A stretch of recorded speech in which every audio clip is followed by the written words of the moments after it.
Hello, hello, hello. Welcome to Mamlaka Broadcast Network. My name is Ambassador George, broadcasting from one of our studio here in Germany. Welcome.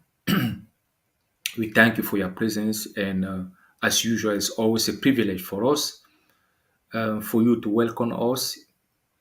You may be at your workplace listening to our podcasts, or watching somewhere, and we just want to thank you for your time that you have took, and you could have been somewhere else, but you decided to be with us today and to come and be blessed by the message that the Lord has for you today.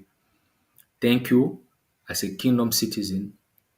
Thank you to be among us today, and so do we're going to learn something today that the Lord is going to pour into our heart, and share it together. Welcome, Ambassador Veronique from the US. Hallelujah. Welcome. So, thank you. One more time. Good morning, good afternoon, good evening. It depends on where you are watching because we have a difference of time.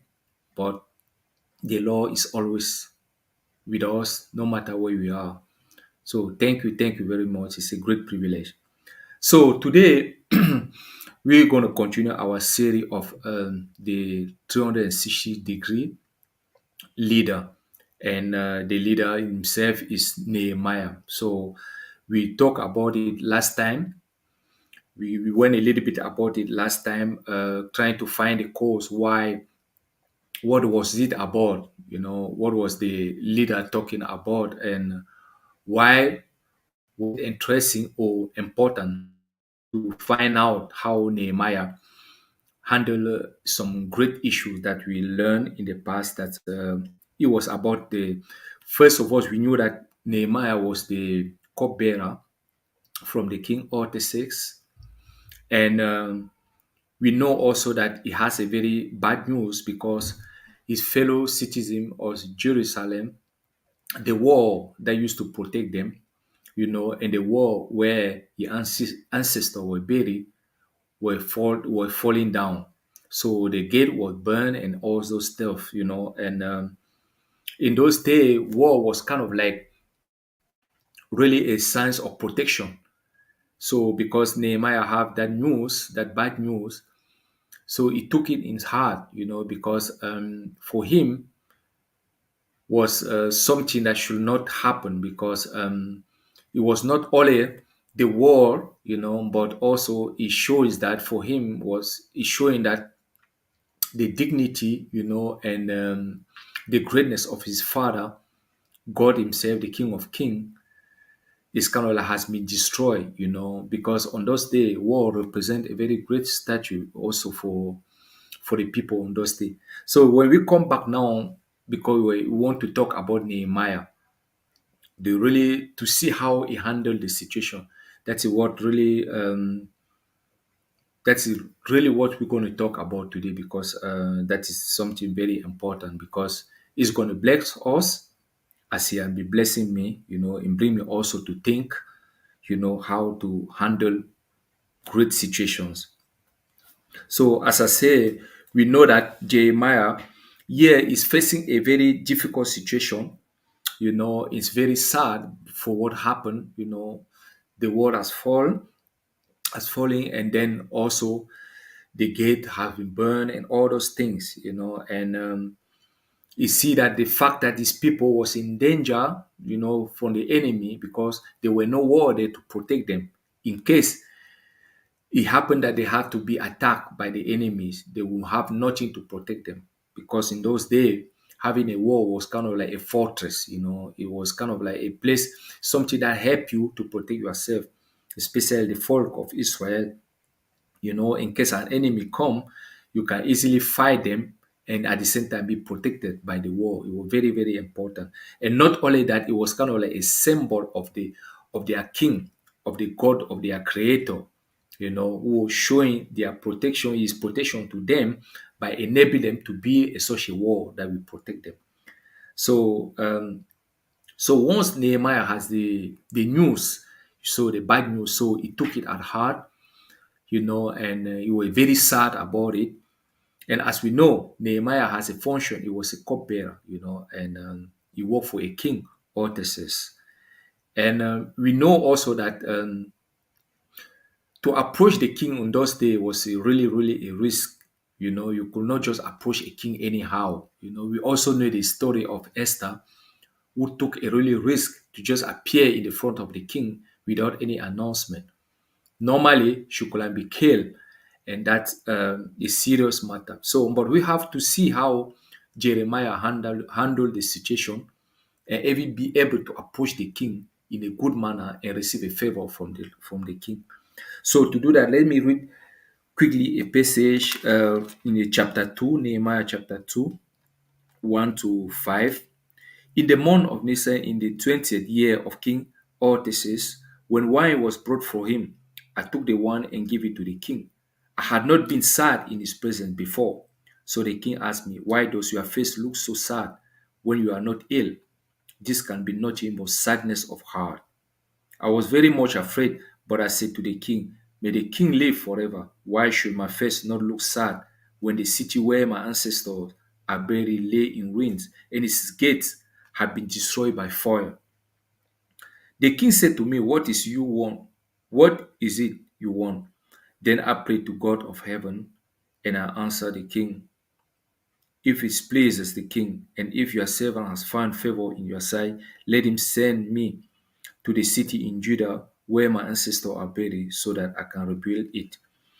So this is the first approach of the king. One thing also we have to notice here is because the fact that the king noticed that something was wrong with Nehemiah, he's already show the favor that the king has toward Nehemiah, the trust that he has toward him, that he can even care about him, noticing and know when Nehemiah is sad or when he's not sad. That is already showing that Nehemiah was not only a cupbearer, but also he was a someone that they can trust. He was also somebody of dignity and of good character. That's why the king has really a kind of like a passion about him. He really have a favor about him.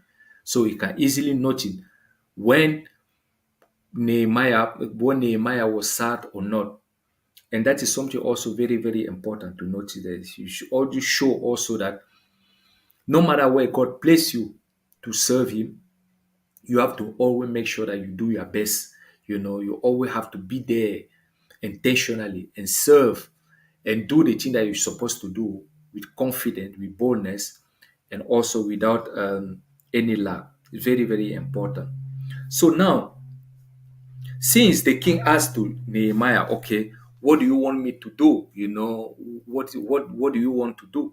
But what is very important there is this: Nehemiah did not say to the king right away what he needed. The first thing that Nehemiah did was to pray, and we saw at the last time. So he went straight into his knee, he started praying. That's the first thing that he did. And the author also mentioned here that good leader understand that timing is everything. Nehemiah spoke to the king about Jerusalem, but not until 4 months after he first heard about his broken wall. He began praying about the rain wall in December, but not until April did he approach the king about rebuilding them. What was he waiting? So it's this is something that also really impressed me, because when we are facing emergency, when we are in a situation where there's a solution needed right away, so the first impulse is for us to look for solution as quick as possible, and to find any way how we can solve the situation. But here we are, Nehemiah is facing the same situation, but he's not acting right away.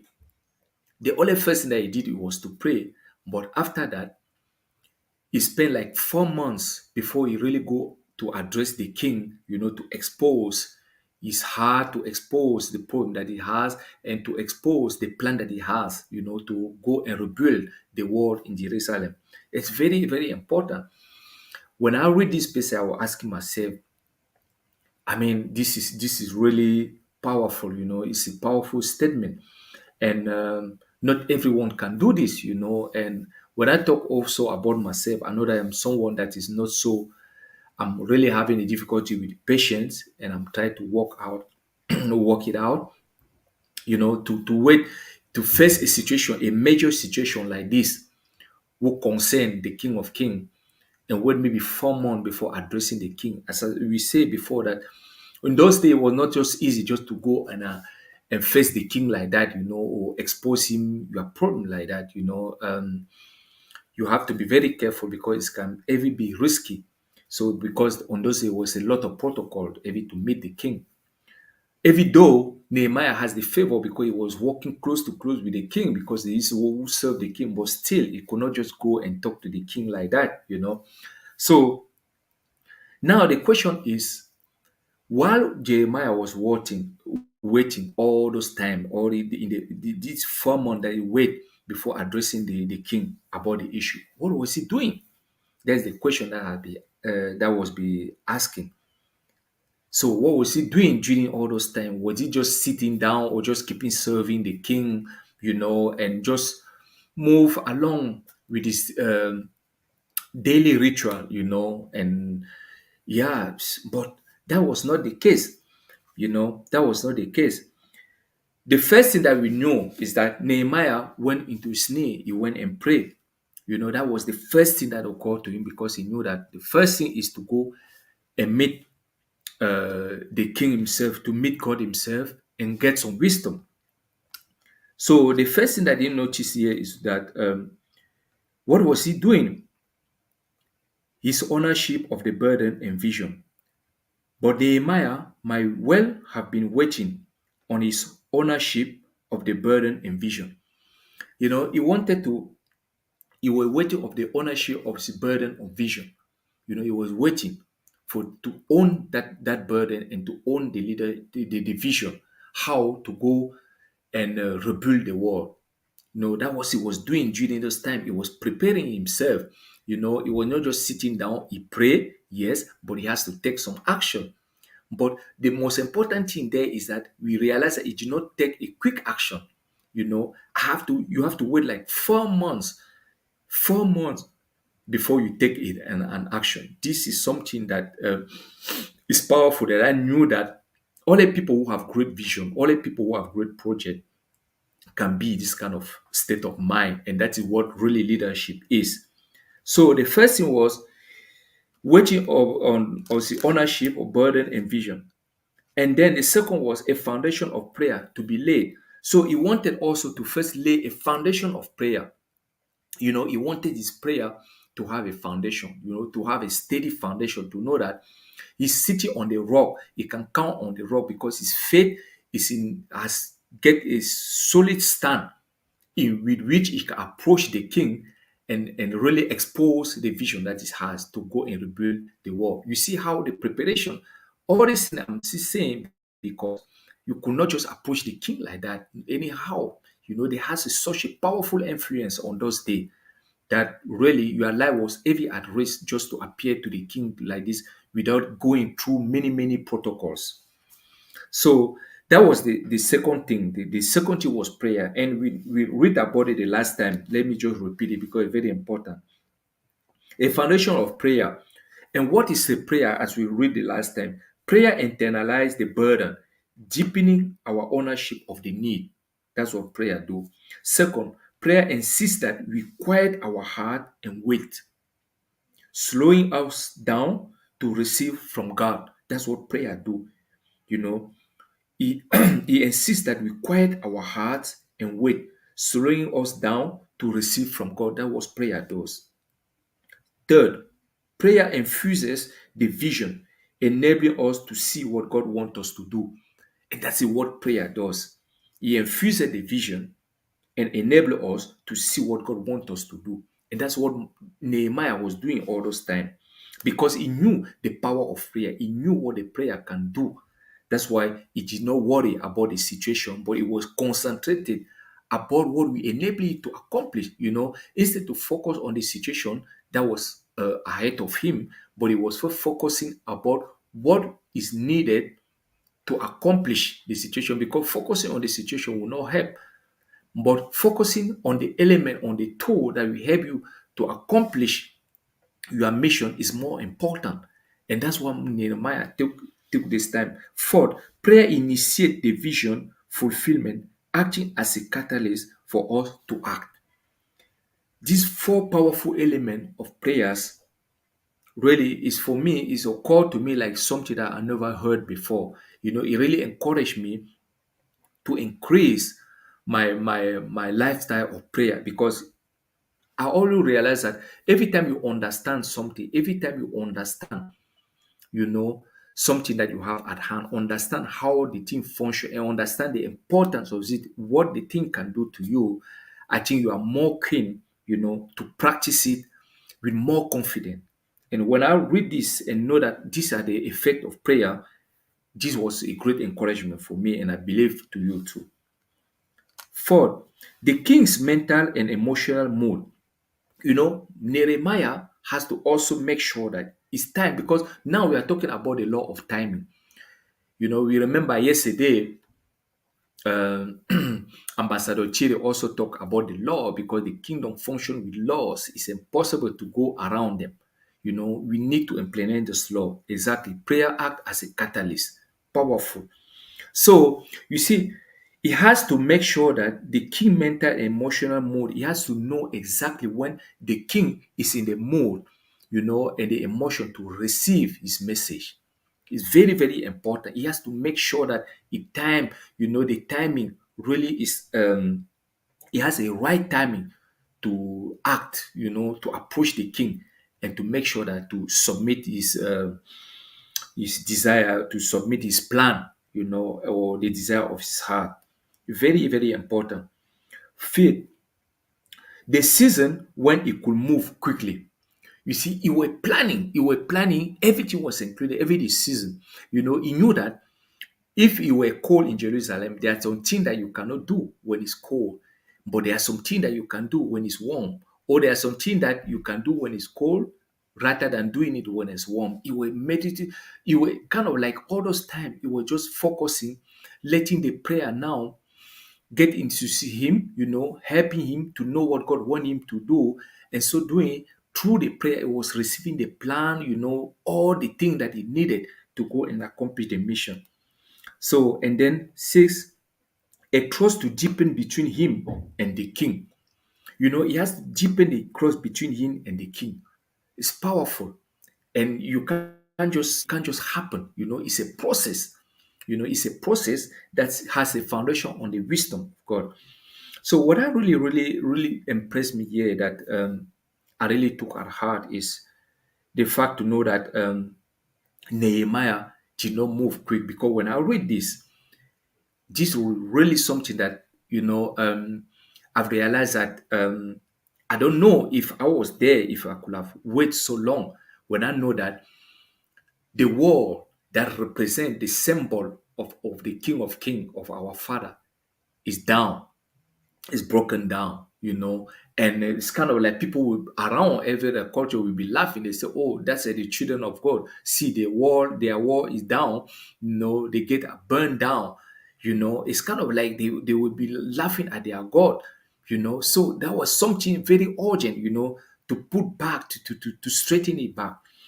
But one thing I also appreciate in Nehemiah in this case is that the fact that I also realized that it did not just want because the war was really something that was really attached to his heart because his people, he was thinking more about his people, about the danger there on which they were exposed. But at the same time, he wanted to honor the king that he served. That is something that I realize in life sometimes. We think that when God opened another door for us or he give us another mission, we kind of like tend that just to reject the place where we are now. It's kind of like in some cases, Nehemiah could have said no. He doesn't care what the king will think about him. He could have just moved because, in the sense that what God called him to do is more important. But the secret here is every serving the king was already a gift from God. It was already a position that God gave to Nehemiah. So Nehemiah, because he have a great character, he already appreciate that position that God gave to him. He appreciate it already and make sure that he served the king exactly just as God expected him to serve the king. That really sing in my heart, knowing that that is the mistake that sometimes we do in life. Sometimes we may find ourselves doing something that maybe we don't like, but we quickly forget that in everything in life, any circumstance, any stage of life is the stage that God has designed for us. These are the stage because God wrote in Nehemiah that He know the plan that He has for us, not to harm us, but to prosper us. So I really, really believe most of the time that anything that we have been through, any step that we have took in our life has never been a mistake. I only believe that I firmly believe that he has been ordained by God. Sometimes we will say, okay, God will not ordain you to fall into kind of like maybe some mistakes, some wrong thing in life. Sure, God will not induce you to go and do wrong things, But in case things happen in life, I just believe that God also always have a plan. He always has a plan of rescue and how you can move from there to know. But now let us take now in the case where you are really doing something that please God. Let's say God has blessed you with a job or He has blessed you with something that provide for you and your family. So you are doing it, but at some point you realize that it's no more satisfying you. You want to change. You need something new. So sometimes the impulse is that we start kind of like I've been in that kind of place where the thing that I used to do that maybe have brought me somewhere, when I see something new that attract me more that I want to do, it kind of like I tend to start neglect. I can't. At some point I start even finding the reason why some negative reason why I have to move from where I am to move to where God the new door that God opened to me. But I come to realize that that is a mistake, because this is the case of Nehemiah. He could have cursed the fact that he was with the king. He said, no, I don't care. I will just move because what I'm going to do is what God is more important to God. No, he considered everything important. If he's serving the king, he did not want to leave the king with a sense of embarrassment. He did not want to leave the king with a sense of strife. No, no, no. He wanted to make sure that moving to the king and go and accomplish the other mission that God has with him, he wanted still to have a good harmony with the king. He wanted the king to always be satisfied for his service. Because everything that Nehemiah was doing, he was doing it for God. Serving the king was serving God also. And he made sure that he did it in the right way. So that is something that really, really touched my heart because I knew that unfortunately, that's in most of the case. That's how sometimes we do, and I've been there. It's kind of like you starting cursing where it was before, maybe because maybe the opportunity that you are you are about, maybe the new door that God opened to you is more, it bear more fruits, more fruitful than the one that you has before. But you should not forget that where it was before, he has helped you then. It was very important for you then. It was kind of like everything that you needed then. He helped you now to move forward. So you can't just move forward by cursing where it was before.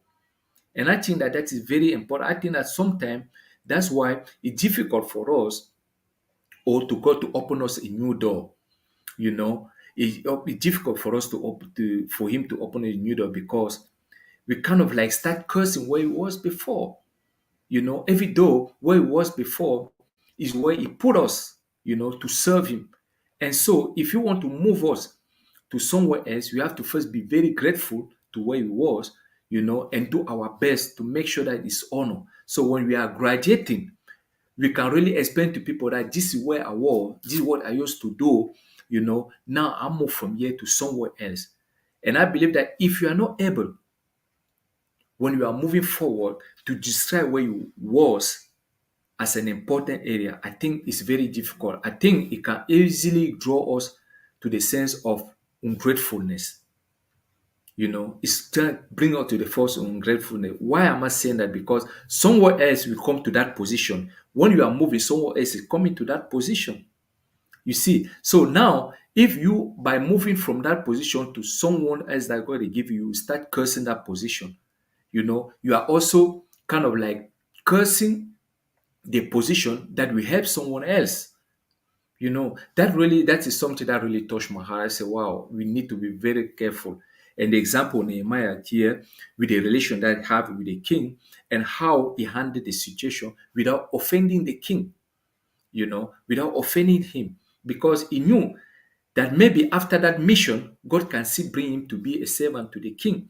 And imagine now that he moved from there, and after having all the trouble, having a problem with the king, cursing where he was before, you will no more able to come back there. Or someone else have to replace him, we come back and find the king in different mode, because the king will always take the reference that the person who was here, before he leave, this how he live, he argue with me, he insult me, and so on. You will see that the king will start creating, he will treat also the newcomer very badly because of your attitude that you left. So we have to make sure that everywhere we are, we have to bless God. We have to be grateful about the place that we are. And when we are moving, we still leave also a blessing there, so that someone else that will come will receive the same blessing. And so doing, as we are moving forward, we are blessed, and the person behind us also is blessed. That's what I've really learned in this passage. And also, as we're going to continue in, especially in this this verse of Nehemiah, as we continue, we're going to find out, we're going to see with first hand the experiences that Nehemiah got, the favor that come upon of life of Nehemiah because of his attitude, his character, you know, that he applied. We're going to see all the benefit that we occur about from that, and that is why I'm very much say I was so encouraged, and I learned a lot also from this kind of perspective of leadership. They kind of like know how to timing, you know, the law of timing, know how to time, know how to take time. Don't rush. Don't let your circumstances, or don't let the situation that you are facing, you know, take you away from what you really need to accomplish it. Or don't let the situation take your focus from God, the source, to the problem. Because if you are just focusing the problem, you make it more, you only make it bigger, but you don't have any solution from that. And at the end, you are just frustrated, and at the end, you can't solve the problem. But if you keep it calm like Nehemiah did and take your time and get connected to God, there is where the wisdom will come. So this is what I have for you today. We're going to continue. And as I said, in the next chapter, we're going to see all the benefit that come out of this law of timing, and not all of law of time, but of the character of Nehemiah as a leader, the attitude, the principle that he used, the method that he used to accomplish such a great vision. We're going to learn with days to come. So thank you very much. And this is all what I have for you today. I hope it has been a blessing to you as it has been for me. So like our channel, follow us. We are in Facebook, we are in Twitter, we are in Rumble. We have also a podcast. You can listen as you can watch. Give us a thumbs up, ring the bell on notification, and we'll make sure that you are always notified every time that we have a message for you. See you at the top where the eagle live. Bye bye.